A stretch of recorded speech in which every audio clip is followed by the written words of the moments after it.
आदरणीय बंधुओं, माताओं व मेरी प्यारी बहनों, राधे राधे। आप सभी का हमारे YouTube चैनल जीवन की धारा पर बहुत बहुत स्वागत है। बंधुओं, आज हम इस वीडियो में कार्तिक माह में किए जाने वाले भीष्म पंचक व्रत की विधि व उनका महत्तम सुनेंगे। वीडियो सुनने के बाद यदि आप हमारे चैनल पर नए हैं तो कृपया हमारे चैनल को सब्सक्राइब करें, बेल आइकन को प्रेस करें ताकि हमारी वीडियो की नोटिफिकेशन सबसे पहले आप तक पहुंचे। वीडियो को शेयर व लाइक भी जरूर करें। बंधुओं, कार्तिक माह अति पवित्र व भगवान श्री हरि का प्रिय माह है। इस माह में किया गया जप तप व्रत दान पुण्य अत्यधिक फल को देने वाला होता है। जो मनुष्य कार्तिक माह में स्नान, दीपदान, कथा कहानियों का श्रवण, यथाशक्ति अन्न दान, वस्त्र दान, ब्राह्मणों को भोजन व जरूरतमंदों की सहायता करता है, तुलसी जी को सींचता है, पीपल पथवारी की पूजा करता है, देवालय में दीप जलाता है, वह भगवान श्री हरि को प्राणों के समान प्रिय होता है।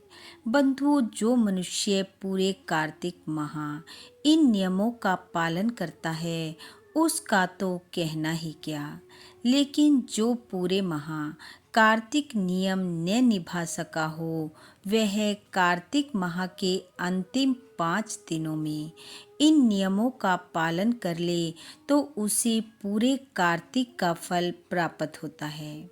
कार्तिक माह के आखिरी 5 दिन यानी कि कार्तिक शुक्ल पक्ष की एकादशी से लेकर पूर्णिमा तक जो मनुष्य इन 5 दिनों में सुबह जल्दी स्नान करता है, देवालय जाकर पूजा अर्चना कर भगवान को दीप अर्पित करता है, व्रत करता है, श्री हरि के समीप भजन कीर्तन नृत्य करता हुआ नियमों का पालन करता है, दान पुण्य के कार्य करता है, वह श्री हरि की प्रियता को पाता है और इन 5 दिनों में किए गए जप तप व्रत को पच भिक्षु व्रत के नाम से जाना जाता है। इस वर्ष 2022 में भीष्म पंचक व्रत 4 नवंबर शुक्रवार से 8 नवंबर मंगलवार तक रखा जाएगा। इन 5 दिनों में 5 वस्तुओं के दान की महिमा का भी विशेष महत्व है।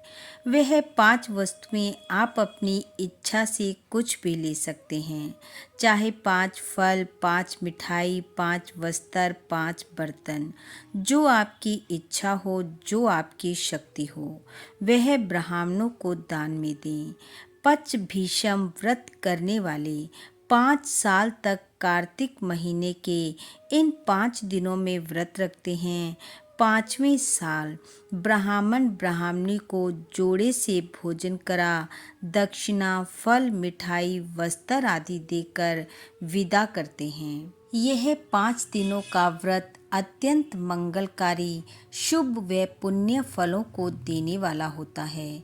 जो भी श्रद्धा भाव से इसे करता है वह जीते जी इस लोक के सुखों को भोगता है और मृत्यु के पश्चात वैकुंठ लोक को जाता है। भीष्म पितामह ने भी इस व्रत को किया था, इसलिए यह व्रत भीष्म पंचक के नाम से भी जाना जाता है। स्कंद पुराण के अनुसार कार्तिक शुक्ल पक्ष में एकादशी को प्रातःकाल विधि पूर्वक स्नान करके 5 दिन का व्रत ग्रहण करें।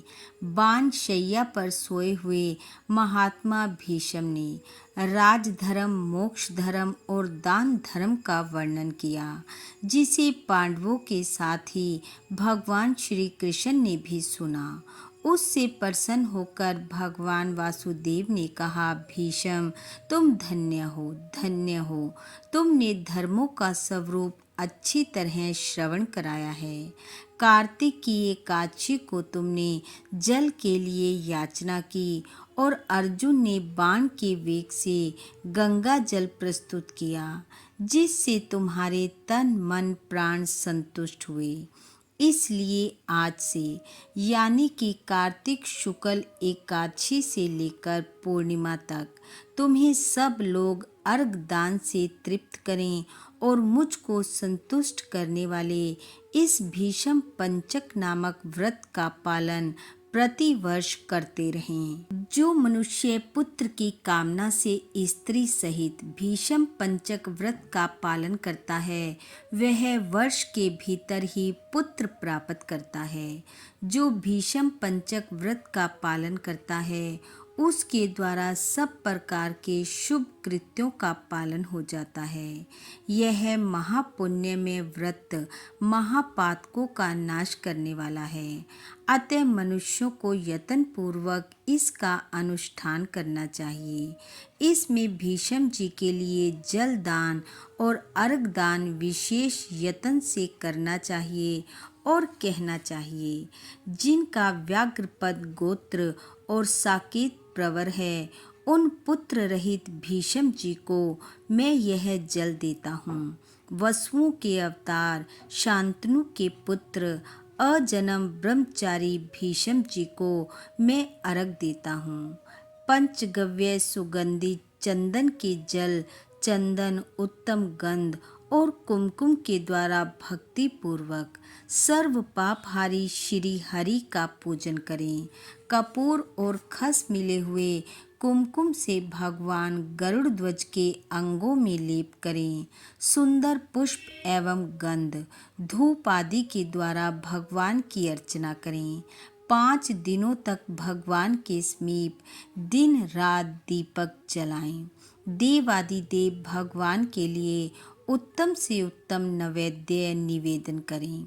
इस प्रकार भगवान की पूजा अर्चना ध्यान और नमस्कार के पश्चात ओम नमो वासुदेवाय इस मंत्र का 108 बार जप करें। फिर घी मिलाए हुए तिल, चावल और जौ आदि के द्वारा स्वाहा विशिष्ट षडाक्षर मंत्र से आहुति दें। इसके बाद साय संध्या करके भगवान विष्णु को प्रणाम करें तथा पूर्ववत मंत्र जप कर धरती पर ही शयन करें। भक्ति पूर्वक भगवान में ही मन को लगाएं। व्रत के समय बुद्धिमान पुरुष ब्रह्मचर्य का पालन करते हुए पाप पूर्ण विचारों का परित्याग करें।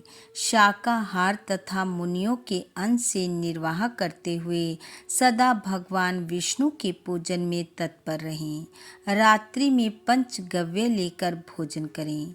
इस प्रकार भली भांति व्रत को समाप्त करें। ऐसा करने से मनुष्य शास्त्रोक्त फल को पाता है। स्त्रियों को अपने पति की आज्ञा लेकर पुण्य की वृद्धि करनी चाहिए। विधवाओं को भी मोक्ष सुख की वृद्धि के लिए व्रत का अनुष्ठान करना चाहिए। पहले अयोध्यापुरी में एक अतिथि नाम के राजा हुए थे। उन्होंने वशिष्ठ जी के वचन से इस परम दुर्लभ व्रत का अनुष्ठान किया था, जिससे इस लोक में संपूर्ण भोगों का उपभोग करके अंत में वे भगवान विष्णु के परम धाम में गए। इस प्रकार नियम, उपवास और पंचगव्य से तथा दूध, फल, मूल एवं हविष्य के आहार से निर्वाह करते हुए भीषम पंचक व्रत का पालन करें। पूर्णमासी आने पर पहले के समान पूजन करके ब्राह्मणों को भोजन करावें और बछड़े सहित गौ का दान करें। एकादशी से लेकर पूर्णिमा तक 5 दिनों का भीषम पंचक व्रत समस्त भूमंडल में प्रसिद्ध है। अन्न भोजन करने वाले पुरुष के लिए यह व्रत नहीं कहा गया है। इसमें अन्न का निषेध है। फलाहार रहते हुए ही इसे धारण करना चाहिए। इस व्रत का पालन करने पर भगवान विष्णु शुभ फल प्रदान करते हैं। बोलो विष्णु भगवान की जय। बंधु भगवान श्री हरि की कृपा आप व आपके परिवार पर सदैव बनी रहे। आपका घर आंगन खुशियों से महकता रहे। इन्हीं शुभकामनाओं के साथ आप सबका बहुत बहुत धन्यवाद। राधे राधे।